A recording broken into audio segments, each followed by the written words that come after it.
It's been approximately a year and a half since I've had my home studio set up, and I love the fact that I can conveniently make music without having to go to a studio. If you're planning on having a home studio set up and producing music from your home, there's some essential equipment and software that you'll need, and in this video, I'm going to break down precisely what you need to get started.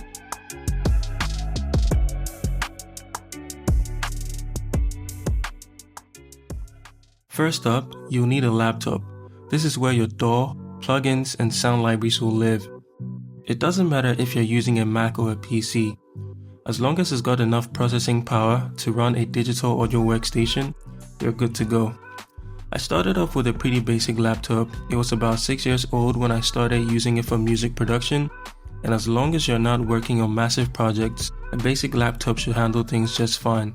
When selecting a laptop, I'd recommend getting one with at least 8 gigs of RAM and 8 or more CPU cores. This should be enough to handle your projects without crashing. However, if you anticipate working on massive projects from the get-go, then a 16 gig RAM or more will be ideal for you. Also, consider getting at least 512 gigs of SSD storage so you can have enough space for your plugins and sound libraries. Speaking of DAWs, this is what you'll use to create your music. There are tons of great free options out there like GarageBand for Mac users or Cakewalk for PC users. Eventually, you might want to upgrade to something like FL Studio, but you can also use Ableton Live or Logic Pro depending on your preference. If you're not sure what FL Studio edition you need, the Fruity edition is a good place to start. You'll be able to make beats and use some stock plugins, but as you progress, you might want to upgrade to Producer Edition or even the Signature Bundle for more advanced features. If you plan on recording vocals or instruments, you'll need an audio interface. An audio interface converts analog signals like your voice or your guitar into digital signals that your computer can understand.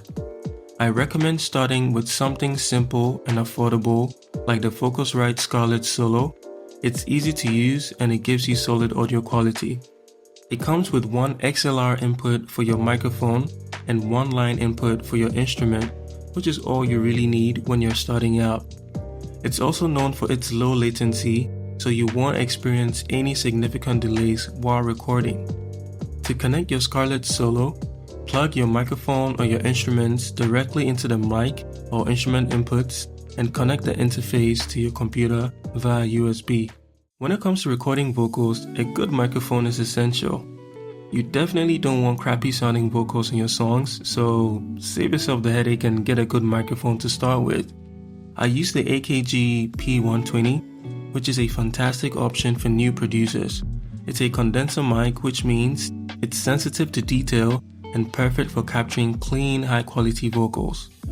It has a cardioid polar pattern, which basically means it focuses on capturing sound from directly in front of the mic while rejecting noise from the sides and the back. So this is a great option if you're recording in a home studio where there might be background noise. Plus, it comes with a low cut filter and a 20 dB attenuation pad, which helps if you're recording loud sound sources like instruments. It's definitely worth it getting a pop filter for your microphone also to help block out plosive words like your B's and your P's. Next up are your headphones. You'll need a pair of studio headphones for monitoring your mixes and working in environments where you can't blast your speakers.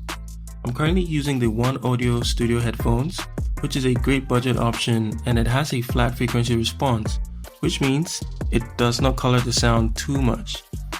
You want to hear your mix as accurately as possible without any extra bass or treble, which can mislead you when you're producing.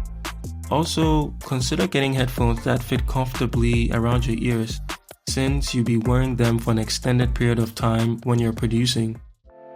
Let's talk about MIDI controllers. I use the Casio PXS 1100, which is a bit more than just a MIDI controller since it's also a digital piano. Having a good MIDI keyboard is a game changer for creating melodies, chords, and drum patterns. The PXS 1100 has 88 keys, which is great if you're a pianist or want to get a real feel for playing, but you really don't need something like this to start. You can go for smaller keyboards like the Akai MPK Mini which is perfect for tight spaces and gives you enough control to produce efficiently. Ultimately, you'd want to find a controller that works for your setup and makes your workflow efficient.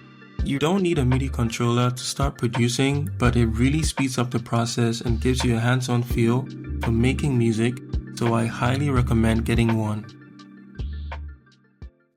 Hopefully, this video helped you narrow down the equipment you need to get started. So let me know in the comments what gear you're using or planning to pick up, and if you've got any questions, feel free to ask. Subscribe for more videos like this, and I'll see you in the next one. Peace.